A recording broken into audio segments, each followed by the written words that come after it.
Right না বন্ধুরা, এখন আমি আছি হচ্ছে চর মাজারদিয়ার চরে। সো যাওয়ার সময় এত সুন্দর একটি জায়গাতে এত পরিমাণ গরু ঘাস খাচ্ছিল, সেই জন্য আসলে থামা।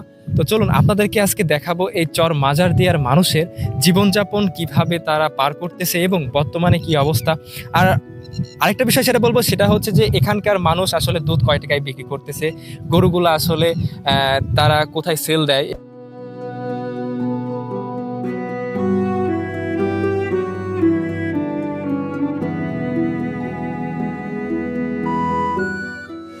এই যে ভাই এখানে গরু খেলাচ্ছে, ভাইকে জিজ্ঞাসা করি যে আসলে ভাইয়েরদের কেমন সকাল থেকে সন্ধ্যা পর্যন্ত না কি করে না কি, সেটা জিজ্ঞেস করি।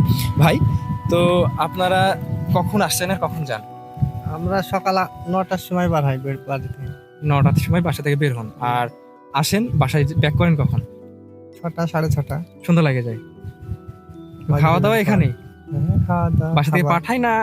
না, রুটি নিয়ে এসেছি। আচ্ছা, পেছনে বান্ধা আছে, এই যে দেখতে পাচ্ছেন ভাইয়ের আসলে পেছনে দুপুরের খাবার আসলে রুটি। তো ভাই রুটি দিয়ে আসলে দুপুরে খাবারটা কমপ্লিট করবে। তো ভাই গরু কতগুলো আছে? আমার বেশি না, আমার 10টা গরু। 10টা গরু, মানে আপনার কয়জন আছেন আমরা এক পালে? এক পালে 6 জন আছে। 6 জন 6 রাখাল আছে। জনের মোটামুটি 150 মতো গরু আছে। 150 মতো গরু আছে। অনেক গরু আছে তো ভাই। অনেক গরু।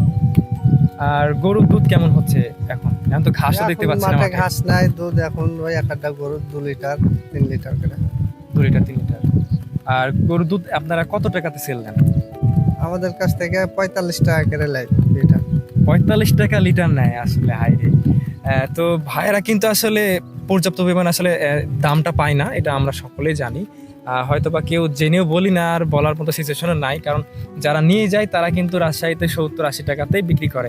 যারা ভিডিও দেখছেন তারা অবশ্যই কমেন্ট করবেন যে আসলে আপনারা কত টাকাতে কিনেন, কারণ রাজশাহীর মানুষ দুধ কিনে খায়, এটা অনেকেই সবাই জানি, সবাই খায় সবাই জানি। সো এই যে এই পাল থেকে আসলে এই টাইপের পাল থেকে কিন্তু আসলে গরুর দুধগুলা যায়, গরুগুলা রাজশাহী সিটি হাটে তো যায় নাকি?